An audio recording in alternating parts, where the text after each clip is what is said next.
నమస్తే. ఇగో చిన్నప్పుడు క్రికెట్ ఆడడానికి పోయినాం. మా ఫ్రెండ్స్ మేమందరం కలిసి.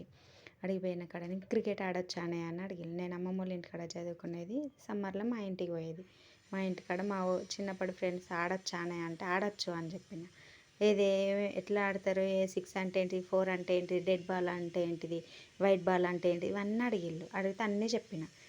దీనికే పాటు కొంచెం ఆడొచ్చేటట్టు ఉన్నది, సరే ఆడుకుందాం రావే అని తీసుకొని వెళ్ళిపోయినాక బౌలింగ్ వేసిన మంచిగానే, కీపింగ్ చేసిన, ఫీల్డింగ్ చేసిన, అన్నీ మంచిగానే ఉన్నది.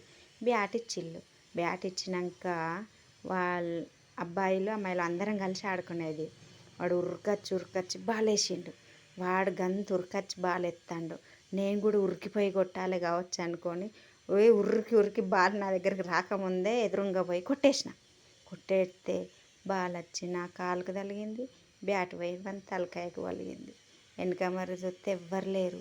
ఓర్ని వాడికి రక్తం వెళ్తుంది. సపరేట్ కాడ కూర్చున్నా. నువ్వు నన్ను కొట్టినావు అంటే నేను నిన్ను కొట్టినా అని ఇద్దరం తిట్టుకుంటే మళ్ళీ ఆ పొరగాళ్ళు అందరూ వచ్చి "నీకు ఆడొచ్చాను అన్నావు కాదే" అంటే ఆడచ్చు. మరి గిట్ల ఎందుకు కొట్టినావు అంటే మరి అక్కడి నుంచి వెళ్ళి వాడు గంత స్పీడ్ ఉరికొత్తాడు. మరి ఇక్కడ అట్టిగానే నిలబడి ఉండన్నా, నేను కూడా స్పీడ్ ఉరకాలి కావచ్చు అనుకొని వాని దగ్గర దాకా పోయినా. బాల్ వచ్చే టైంకు, వాడు వేసే టైంకు నేను బాల్ను కొట్టేసిన. గతం వాని తలకాయ పలిగింది, ఆ బాల్ నాకు తగిలింది. నా దెబ్బ అయితే ఎవ్వరు చుట్టలేరు అని మళ్ళీ నేనే అంటున్నాను. మరి నువ్వు క్రికెట్ చిన్నప్పుడు ఆడినా అన్నావు కదా, ఎట్లా ఆడినావు అంటే కట్టే, కంకి బెండుతోటి ఆడుకునేది. ఈ బాల్ బ్యాట్లు మాకెక్కడి.